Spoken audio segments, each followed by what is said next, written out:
The importance of letters, both from and to the front, for maintaining the overall morale was considered crucial by the Germans in World War II. It is estimated that around 40 billion pieces of mail were transferred by the German military postal service during the whole war, where 75% were from the home front to the front line and 25% from there back home.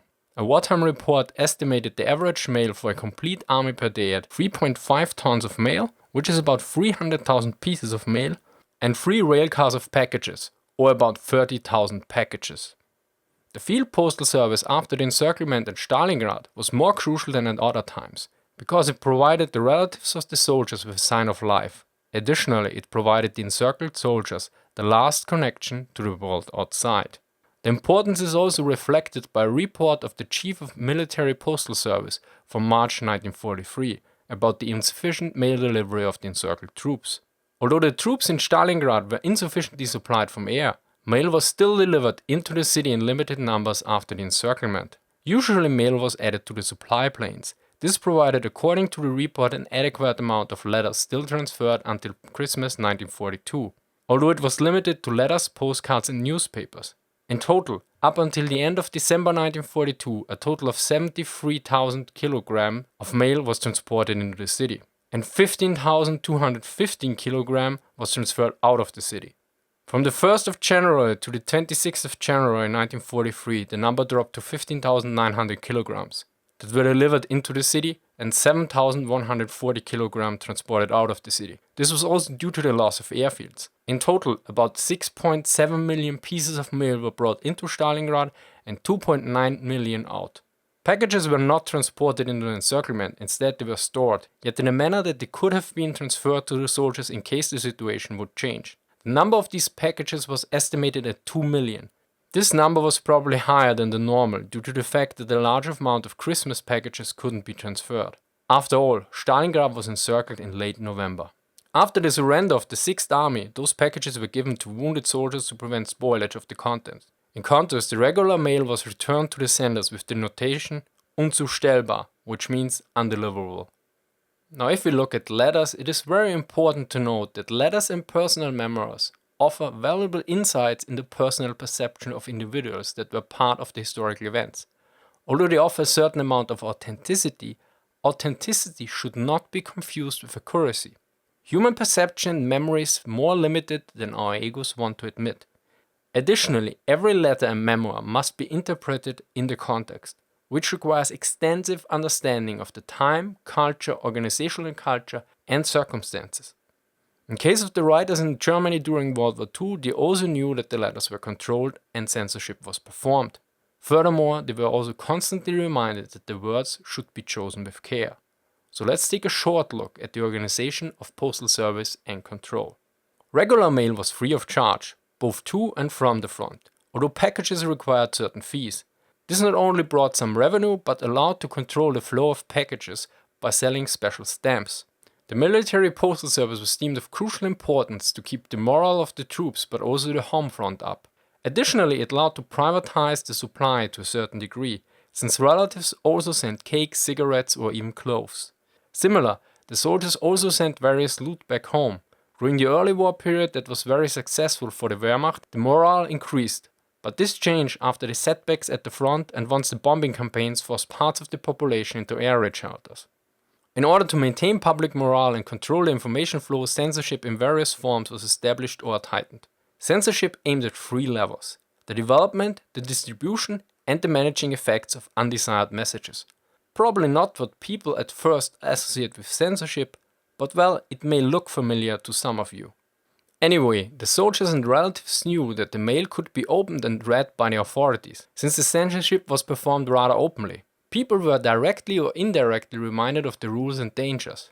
After all, the letters were manually opened and marked with geöffnet Feldpostprüfstelle, opened Field Postal Service Control Unit.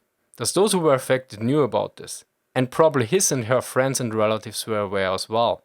Additionally, various instructions were published that instructed soldiers and civilians to be responsible with their messages, at least what the authority deemed responsible. For instance, soldiers were given instructions on how to view and to react to worrying mail from the home front. One reason given for unsettling men from the Homefront was the following. A lot of strong-hearted men with clear reasoning are missing at home. Hence the soldiers were instructed to send back a letter that sends home the hard decisiveness from the front in order to instill the understanding at home that the war has to be endured until it is won. The rules explicitly prohibited the following. Information about the aspects that were considered confidential, distribution of rumors of all kinds, like fake news, sending images of all kinds that were considered confidential, sending enemy propaganda like leaflets, critical remarks about the measures of the Wehrmacht and the government, and suspicious remarks that could indicate espionage, sabotage, or subversion. Now, how were these rules and censorship enforced? Well, a mail control unit usually consists of one commanding officer, 4 officers, and 14 NCOs. Note that the 4 officers were for reading the mail of other officers. Now, one man could control around 160 to 180 letters per day. In 1942, around 25 million letters were sent on a day with high mail traffic. Sadly, I don't know how many of these units were established, but for 25 million mail you would have needed almost 140,000 men, certainly a number of men Germany couldn't spare. So only a small amount of all mails were ever read by the control units. Yet for the most part the existence of these units and the various instructions seem to have worked, because from the letters controlled less than 1% broke the rules. Yet for Stalingrad there were several interesting differences. First off, due to the encirclement, mail delivery was limited. Both the relatives and soldiers were very aware and concerned about this. One soldier noted that he was hoping for cake or other rations to finally have a filled stomach again. In overall, the mood in the mail dropped consistently and reached levels of desperation. To quote from one letter, "If I should be put in front of a court-martial due to this letter and be shot, so I might believe that it would be a benefit for the body." Although there was a certain amount of disobedience in very worrisome letters, there were also soldiers that kept the decisiveness in their letters up to the very end. It is also interesting that the Field Postal Service adapted the measures due to desperate situation. To quote from a report, "It should be noted that in consideration of the situation in Stalingrad and the circumstances that many letters are the last and in some cases explicit farewell letters, the measures of the Field Postal Control Unit of the Panzer Army High Command 4 is very lenient. Parts with demoralizing or very unsettling content are only made unreadable with tint, pencil, ink, pencils or rubber, depending on the original, and in an unsuspicious manner that the removal could be made by the writer himself." According to the memoirs of the chief of the Field Postal Service, the Nazi leadership in the last stages of the encirclement wanted to completely stop the delivery of all mail from Stalingrad to the Homefront. Yet he didn't follow this order, because he deemed it inhumane to deny the relatives the last messages of their husbands and sons. To conclude, Stalingrad is often portrayed as a turning point on the Eastern Front, whereas current academics mostly agree that already Operation Barbarossa in 1941 was the military turning point due to the enormous losses the Wehrmacht had to sustain and couldn't be properly replaced. This is also evident in the context of the Battle of Stalingrad, since the flanks of the 6th Army at Stalingrad were held by Romanian, Hungarian and Italian troops, simply due to the fact that the Germans lacked divisions. How much influence the letters on Stalingrad had is hard to determine, because we know that they had a measurable impact on the home front, but we don't know what the absence of those would have led to. Internal security reports suggest that relatives were highly affected by reading that in the final weeks soldiers had only 100 grams of bread per day. In general, the trust in German propaganda diminished. People started avoiding official news like the Wochenschau and used more alternative news sources like the Swiss channel Beromünster, despite the threat of severe punishment. According to internal security reports, there were recurring references to Stalingrad within the population. In short, the defeat at Stalingrad led to a change in German morale that dropped further after the surrender of German troops in Africa and the increasing bomber attacks on the cities.